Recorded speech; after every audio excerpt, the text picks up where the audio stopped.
बंगाल की खाड़ी और हिंद महासागर के बीच एक टापू हुआ करता था जो कभी भी नक्शे पर नहीं आया। उस टापू में कुछ जादुई शक्तियां थी, इसीलिए कोई भी इंसान उसके आसपास भी नहीं भटक पाया। दुनिया भर की तकनीकों के इस्तेमाल के बावजूद भी उस टापू के बारे में कुछ भी पता नहीं चल पाया। यह टापू भ्रामक कबीले के इलाके में आता था। यहां रंग बिरंगी तितलियां उड़ उड़कर भ्रम फैलाने का काम करती थी। उन तितलियों में एक बड़ी सी तितली हवा से नीचे उतरी और एक लड़की के सामने आकर खड़ी हो गई। उसकी पीठ पर कुछ था। ये एक अखबार की कॉपी थी। हाँ, एक अखबार की कॉपी। तुम्हें परेशानी देने के लिए माफ करना। पंखुड़ी ने अपना हाथ आगे बढ़ाकर तितली की पीठ पर से अखबार निकाल लिया और छज्जे पर एक पत्थर की कुर्सी पर बैठ गई। उसने बालों का जूड़ा बनाया हुआ था। यह अखबार भी आम दुनिया के अखबार की तरह ही आम दिख रहा था, लेकिन इसमें लिखी चीजें थोड़ी अलग थी। आज की ताजा खबर। चारों तलवारधारी कबीलों में सबसे फेमस दक्षिणी दीर्घायु तलवारधारी कबीले का सरदार अपने ही साथी के साथ परसों झगड़ पड़ा। उसने कहा कि वो अपने साथी को तलाक दे देगा। जब तक ये खबर छप रही थी, तब तक की जानकारी के हिसाब से कबीले का सरदार पूरे दिन तपते लोहे अपने घुटनों के बल बैठा रहा और चिल्लाता रहा, मैं गलत था, मुझे माफ कर दो, मैं गलत था, मुझे माफ कर दो। दक्षिणी दीर्घायु तलवारधारी कबीले का सरदार काफी ताकतवर दिखता था। उसका बदन एकदम गठीला था, इसीलिए वो जादूगर औरतों में काफी फेमस था। उसकी साथी काफी अच्छे दिल की थी, इसीलिए ये छोटा सा मुद्दा भी ताजा खबर बन गया। बाकी के पन्नों पर लिखा था कि शैतानी कबीले के बड़बन को बंगाल की खाड़ी के आसपास देखा गया है, इसीलिए जादूगरों को थोड़ा चौकन्ना रहने के साथ साथ उसके रास्ते में आने से खुद को रोकना होगा। शैतानी कबीले का हर स्टूडेंट बहुत ही अजीब और गुस्सेल नेचर का माना जाता है। बड़बन उन सब में थोड़ा हटकर हैं, क्योंकि वो इंसानों और जानवरों पर तब तक हमला नहीं करता जब तक कोई उसे तंग ना करे।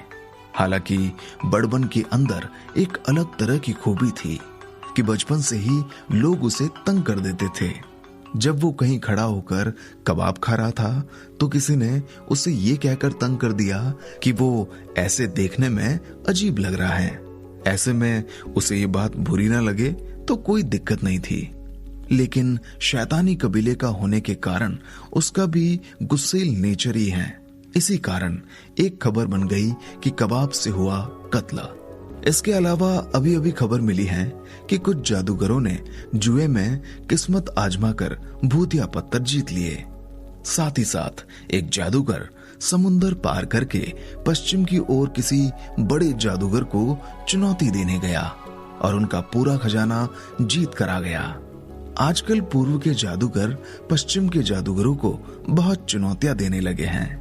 इसके बाद अखबार में जादूगरों के लिए सामान खरीदने, बेचने, खजाने का लेन देन वगैरह करने के लिए विज्ञापन छपवाने की जगह थी।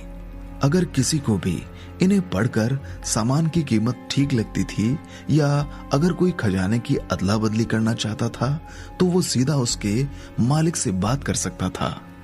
और अखबार इस तरह की खबर पहुंचाने का काम करते थे। ये जादूगरों का एक खास अखबार था। आम दुनिया के अखबार के मुकाबले इसमें लिखी चीजें बिल्कुल ही बेतरतीब थी और इसमें लगभग सब कुछ लिखा रहता था, जिसमें बातचीत, बुद्धिमानी, व्यापार, खतरों से सावधान वगैरह वगैरह शामिल थे। अरे क्या ये वही तैरने वाला रहस्यमय टापू है जिसके बारे में मैंने सुना था? पंखुड़ी ने एक मैसेज देखकर मन ही मन सोचा। ऐसा माना जा रहा था कि बंगाल की खाड़ी के पास कुछ जादूगरों ने महान रहस्यमय तैरते टापू को ढूंढ लिया था, जहां चारों ओर नीले रंग के पक्षी, फूलों की खुशबू, भूतिया कुंडलनी और साथ ही साथ कुछ दुर्लभ जानवर भी थे। शायद यही पुराने जादूगरों के रहने का इलाका था, या ये भी अपने आप में कोई खुफिया लेवल है जिससे सब अनजान हैं। अचानक ही दुनिया और उससे जुड़ी गंध चारों ओर फैल गई। इस तरह के इलाकों में आपदा और अवसर दोनों मौजूद थे। जादूगरों को बस इस रहस्यमयी टापू की फोटो खींचने का मौका मिला था, लेकिन जैसे ही उन्होंने उसमें घुसने की कोशिश की थी, वो गायब हो गया। बंगाल की खाड़ी यहाँ से बहुत दूर नहीं है। शायद मुझे खुद वहां जाकर देखना चाहिए। शायद मुझे फिर से चुपके से निकलने का कोई तरीका ढूंढना होगा। पंखुड़ी ने मन ही मन सोचा। उसने अपने पैरों पर पैर रखे और हिसाब लगाने लगी। उसने आज भी वही सैंडल पहनी हुई थी जो राज ने उसे खरीद कर दी थी। तुम क्या पढ़ रही हो पंखुड़ी? एक सुंदर, नौजवान और शांत आवाज पंखुड़ी के पीछे से आई और एक आदमी उसके पीछे आकर खड़ा हो गया। वो काफी सुंदर था। उसकी सुंदरता का बखान भी नहीं किया जा सकता। ये भूपेश भ्रामक थे, भ्रामक कबीले के सरदार। हेलो पापा, मैं आज का दैनिक जादूगर पढ़ रही थी। मुझे इसमें एक बड़ी ही कमाल की जगह मिली है। आजकल आप फ्री हो तो क्या आप मेरे साथ वहां चल सकते हो?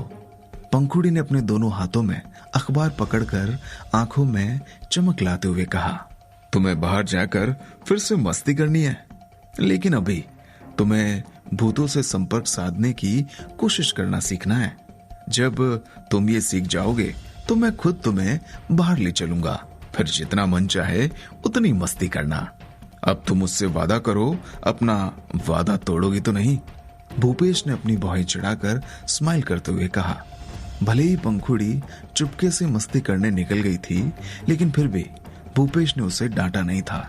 उन्होंने बस उससे इतना ही कहा था कि तुम जो काम करना चाहते हो पहले उसे मन लगाकर पूरा करो। इसके बाद ही किसी और चीज के बारे में सोचना बेहतर होगा। इसका साफ मतलब था कि जब तक वो भूतों से संपर्क साधने में कामयाब नहीं हो जाती, तब तक उसे भ्रामक टापू पर ही रहना होगा। मैं अपना वादा कभी नहीं तोड़ूंगी। भले ही 100 नहीं 1000 घोड़े एक साथ मिलकर मेरे शब्दों को वापस घसीटे, लेकिन वो मेरी बात को पलट नहीं सकते। पंखुड़ी ने बड़े आराम से कहा, लेकिन बाद में उसका मन खराब हो गया। उसे पहले से नहीं पता था कि भूतों से संपर्क साधना इतना कठिन हो सकता था। वो अब तक कई बार इस काम में नाकामयाब हो चुकी थी। फिर और दिल से मेहनत करो। भूपेश ने पंखुड़ी की सैंडल को देखकर कहा। वो सैंडल काफी पुराने जमाने की दिख रही थी और काफी सस्ती भी।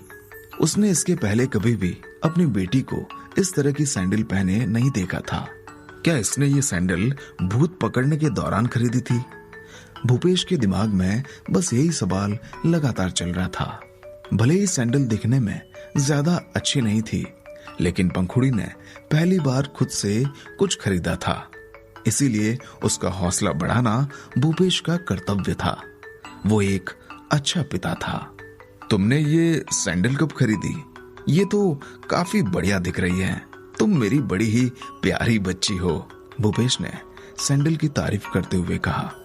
भूपेश अपनी बेटी से बहुत प्यार करता था और हमेशा उसका हौसला बढ़ाना चाहता था, लेकिन वो इन सस्ती सैंडल के बारे में इससे ज्यादा तारीफ नहीं कर पाया। या पापा, आपको भी ये पसंद आई? भूत पकड़ने के बाद राज ने मुझे ये सैंडल दिलाई थी। भूत पकड़ते समय मेरे जूते फट गए थे। राज तो वाकई कितना कमाल और इंटरेस्टिंग है। देखो, उसकी पसंद के सैंडल आपको भी पसंद आ गए पापा। पंखुड़ी ने खुशी से झूमते हुए कहा। भूपेश की हंसी गायब हो गई। उसे हल्की सी घुटन महसूस होने लगी। अब उसके सैंडल की तारीफ में कहे गए कुछ शब्द ही खटकने लगे। पंखुड़ी ने भूपेश को राज के बारे में बताया था कि वो भी पहाड़ी महारथियों का हिस्सा हैं और भूत पकड़ने के दौरान उसने पंखुड़ी की मदद की थी। तभी से पंखुड़ी को राज की हमेशा चिंता होती थी, लेकिन भूपेश को जो बात खटकती थी वो ये थी कि राज एक लड़का था। भूपेश को शक होने लगा था कि जिष्णु, जो उसका पहला स्टूडेंट था, उसने उस दौरान की सारी बातें नहीं बताई थी। इसीलिए उसने जिष्णु को मजा चखाने की सोच ली थी। जिष्णु के बारे में सोचकर ही भूपेश गुस्से में अपने होंठ काटने लगा। उसका स्टूडेंट कछुआ सांस टेक्निक फॉलो करता था, क्योंकि उसे सांस लेने में भी आलस आता था और ऐसे में वो कहता था कि वो एनर्जी बचाने के लिए ऐसा करता था। भूपेश को बहुत अजीब लगता था कि उसने ऐसे स्टूडेंट को अपना उत्तराधिकारी चुना था। जिष्णु के बारे में सोचकर ही भूपेश की घुटन और बढ़ गई। अगर ऐसा ही चलता रहा तो भूपेश को जल्द ही दिल की दवाइयां लेना शुरू करना होगा। Scene break. दूसरी तरफ अपने स्कूल की ओर जाते हुए राज यही सोच रहा था कि वो असली लड़ाई का हिस्सा कैसे बन सकता था। ऐसे में शायद वो लफंगों के पास जा सकता था। साथ ही साथ आज शाम 4 या 5 बजे उसने शुरुआती बुद्ध फिस्ट टेक्निक की प्रैक्टिस करने का मन बनाया था। अभी राज की ताकत के हिसाब से उसकी कुंडलिनी और उसकी रक्त की ताकत वापस लौटने में कम से कम 23 घंटे का समय लग सकता था, ताकि वो फिस्ट टेक्निक दोहरा सके। इसका मतलब साफ था कि एक दिन में वो बस एक ही बार फिस्ट टेक्निक की प्रैक्टिस कर सकता था। अगर वो 100 दिनों में अपना आधार बनाना चाहता था तो उसे हर मौके का फायदा उठाना जरूरी था, और ऐसे में वो जरा भी वक्त बर्बाद नहीं कर सकता था। ये बात अलग थी कि ताकत बढ़ाने के साथ साथ इंसानों के शरीर में कुंडलिनी और रक्त की मात्रा भी बढ़ने लगती थी। पहले लेवल को पार करने के बाद कोई भी दिन में कितनी भी बार जादूगरी की प्रैक्टिस कर सकता था। कुंडलिनी और रक्त की जल्दी रिकवरी कराने के लिए लोग कुंडलिनी और रक्त की गोलियां भी खाते थे। कुंडलिनी और रक्त की गोलियों के बारे में लमकरण ने राज को बताया था कि ये बहुत ही कीमती चीजों से बनती हैं और ये थकान मिटाने वाली दवाई से काफी हटकर होती हैं। आधे घंटे के दौरान ही कुंडलिनी और रक्त की गोली खाने के बाद राज के जैसा कोई भी जो आधार बनाने की कोशिश कर रहा हो, उसकी कुंडलिनी और रक्त की ताकत तुरंत वापस आ जाती थी। इस तरह की गोलियां सिर्फ आधार बनाने के लिए ही नहीं, बल्कि पहले लेवल पर 5 इंद्रियों को कुंडलिनी और रक्त की ताकत देने के काम में भी इस्तेमाल किया जाता था। अगर मुझे कहीं से कुंडलिनी और रक्त की गोलियां मिल गई तो मैं अपने आधार बनाने के काम को और भी जल्दी निपटा सकता हूँ, और ऐसे में मैं अपने दुश्मन को भी मजा चखा सकता हूँ। अब मुझे वाकई ताकत की जरूरत है। राज ने रास्ते में चलते चलते मन ही मन सोचा। राज अब थोड़ा लालची होने लगा था। चलते चलते राज एक बार फिर उसी गली में पहुंच गया जहां उसने लफंगों को पीटा था। आज उसे वो छोटे बालों वाली लड़की नहीं मिली। शायद अभी उसके आने का समय नहीं हुआ था। इस दौरान गली से गुजरने वालों की संख्या भी काफी कम थी। गली में एकदम सन्नाटा पसरा था। क्या एक बार फिर राज की लफंगों से लड़ाई होगी? क्या राज को अकेला पाकर कलंदर उस पर हमला करने की सोचेगा?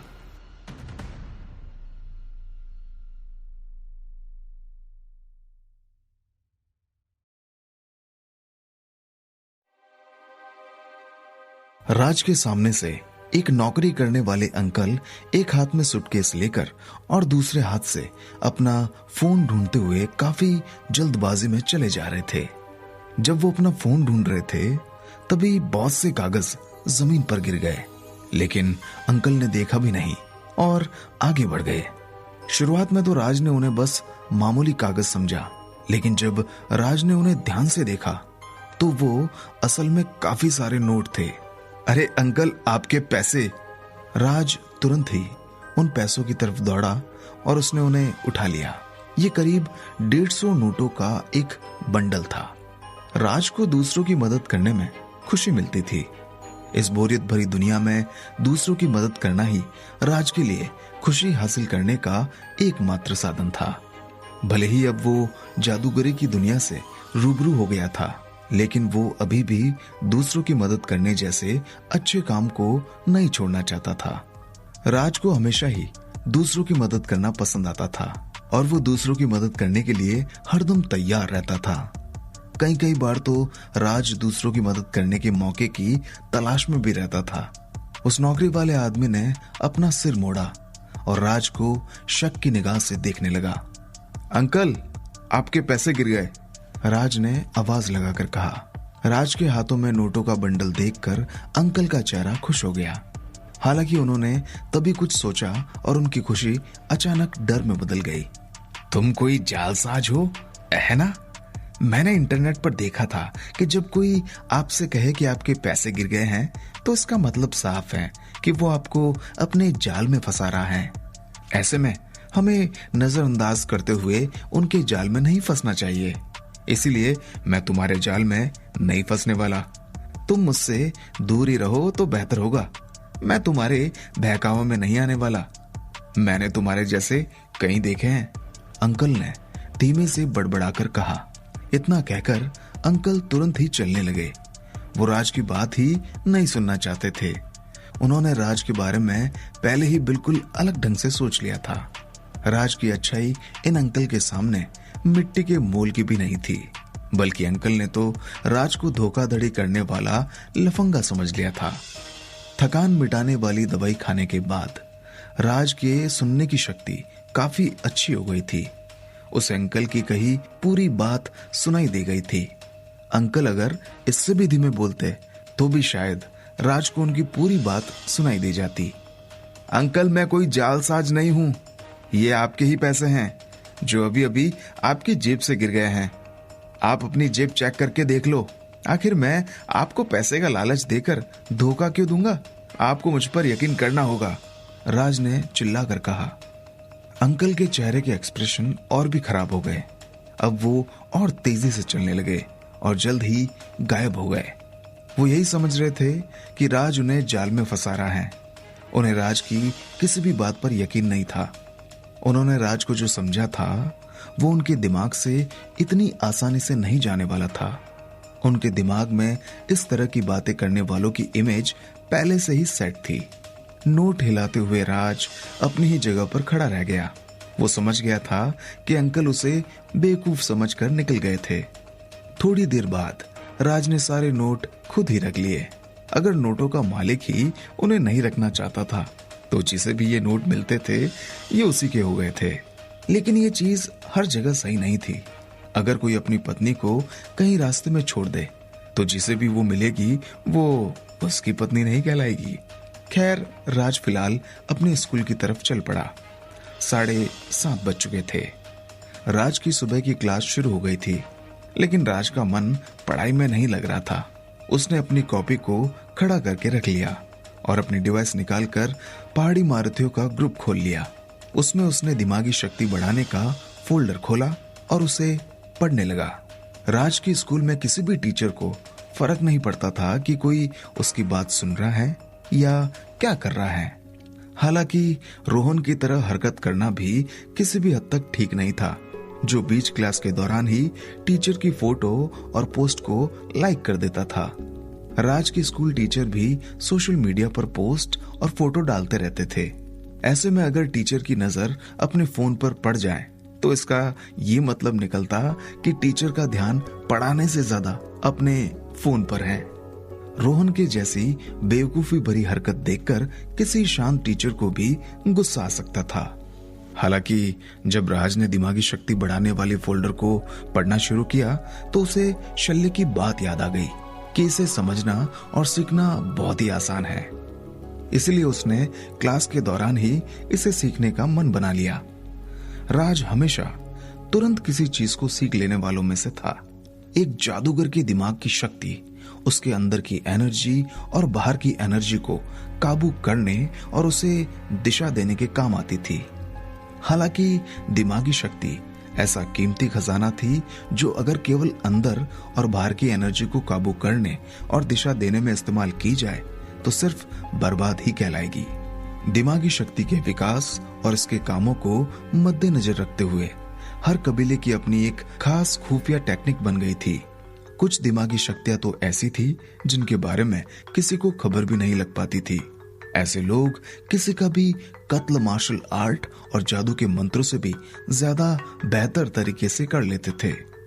जब किसी के शरीर की ताकत खत्म हो जाए और दिमागी शक्ति बची रहे तो भी दिमागी शक्ति के बूते पर लड़ाई लड़ी जा सकती थी।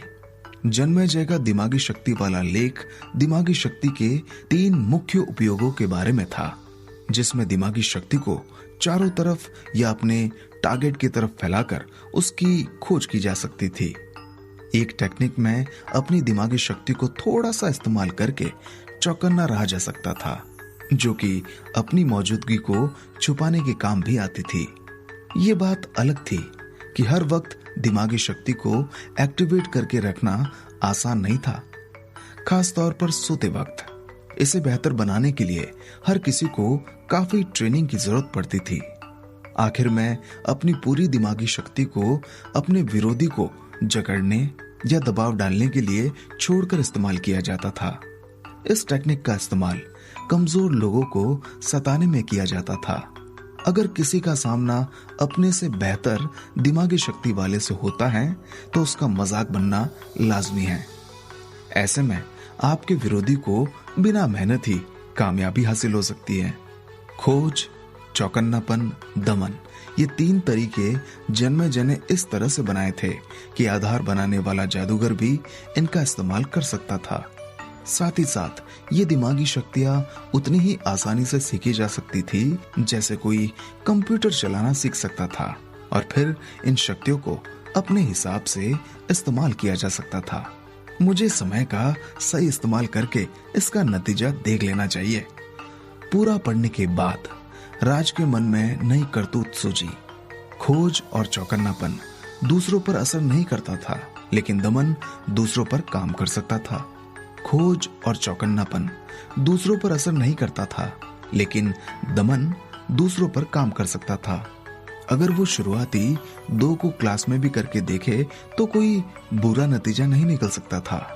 इसीलिए राज ने तुरंत ही असली सेल्फ मेडिटेशन स्क्रिप्चर का इस्तेमाल किया। उसकी चेतना के समंदर में उसकी सच्चाई पालती मारकर बैठ गई, जिससे उसकी दिमागी ताकत ध्यान मग्न होने लगी, जो उसकी दिमागी शक्ति में बदलने लगी। इसके बाद राज ने जन्मेजय के आर्टिकल के हिसाब से काम करना शुरू किया और अपनी दिमागी ताकत को धीरे धीरे करके फैलाने लगा। पहली बार दिमागी खोज का इस्तेमाल करने के कारण राज अपनी दिमागी शक्ति को एक जगह कैद करके नहीं रख पा रहा था, बल्कि वो हर तरफ इसे फैलने दे रहा था। उसकी दिमागी ताकत 5 मीटर के रेडियस में फैल गई। उसने अपनी आंखें बंद की और 5 मीटर की रेडियस की सारी चीजें उसके दिमाग में साफ होने लगी। हालांकि वो बस अपनी नोटबुक के जितने बड़े आकार वाली चीजें ही देख पा रहा था। वो चींटियों, कॉकरोच और बाकी छोटे प्राणियों को नहीं देख पा रहा था। हालांकि लोगों की शक्लें उसे धुंधली दिख रही थी, जैसे किसी ने कम मेगापिक्सल के कैमरा से उनकी फोटो खींची हो। इस कारण राज को किसी को भी चेहरे से पहचान पाने में मुश्किल हो रही थी। क्या ऐसा इसीलिए हो रहा है क्योंकि मेरी दिमागी ताकत अभी काफी कमजोर है? राज ने मन ही मन सोचा। शायद अगर उसकी शक्ति अभी के मुकाबले 100 या 1000 गुना बढ़ जाए तो वो दिमागी खोज की मदद से लोगों के चेहरे भी साफ देख सकता था, और शायद उसकी दिमागी शक्ति बढ़ने के बाद वो चीजों के भीतर भी देख सकता था। जैसे ही राज ने ऐसा सोचा, उसके मीटर के दायरे में मौजूद उसका हर क्लासमेट कांप उठा। क्या ठंड बढ़ रही है? मुझे अचानक ही ठंडा महसूस होने लगा है। मुझे लग रहा है कोई शैतानी ढंग से मुझे घूर रहा है। मुझे भी कुछ अच्छा नहीं लग रहा। मुझे भी। सभी स्टूडेंट आपस में बातें करने लगे। कुछ लड़कियों ने तो अपने कपड़े ठीक करना भी शुरू कर दिया। ये देखकर राज ने अपनी दिमागी खोज की टेक्निक को तुरंत वापस ले लिया। अगर कोई कंप्यूटर चलाना सीख जाए तो उसमें गेम खेलना और भी आसान बन जाता है। ठीक ऐसा ही राज के साथ भी हुआ था। वो अपने दिमाग को शांत रखना सीख चुका था, इसलिए उसे दिमागी शक्ति के इस्तेमाल में परेशानी नहीं हुई थी। लेकिन इसमें महारत हासिल करने के लिए और समय और एनर्जी देने की जरूरत थी। राज को यही लगता था कि भले ही दिमागी शक्ति को सीखना कठिन नहीं था, लेकिन इसमें महारत हासिल करना पूरी तरह से आसान भी नहीं था। अपनी दिमागी शक्ति को वापस लेने के बाद राज को महसूस हुआ जैसे वो थोड़ी कम हो गई थी। उसकी दिमागी शक्ति कल ही बनी थी और अभी कमजोर थी। इसीलिए अभी राज दिमागी खोज टेक्निक को ज्यादा देर तक इस्तेमाल नहीं कर सकता था। थोड़ी देर रुकने के बाद जब राज को महसूस हुआ कि उसकी दिमागी शक्ति रिकवर हो गई है, तो उसने चौकन्नापन इस्तेमाल किया। ये काम और भी आसान था। जैसे ही दिमागी शक्ति एक्टिवेट हुई, राज को अपना शरीर एक अजीब अवस्था में महसूस होने लगा। अब चाहे वो बाहर से आने वाली हवा हो, पास में बैठे स्टूडेंट से निकलने वाली एनर्जी, या अपने पास बैठे स्टूडेंट के बोलने से पैदा हुआ वाइब्रेशन हो, उसे हर चीज, चाहे वो हवा, आवाज, एनर्जी, कुछ भी, सब महसूस हो रही थी। हालांकि चौकन्नापन 10 सेकंड तक ही रह पाया, क्योंकि इससे राज के दिमाग में एक हलचल पैदा हो गई थी। इसीलिए एक्टिवेट हुई दिमागी शक्ति कम हो गई। क्या राज तीसरी टेक्निक का इस्तेमाल करके क्लास को खतरे में डालेगा?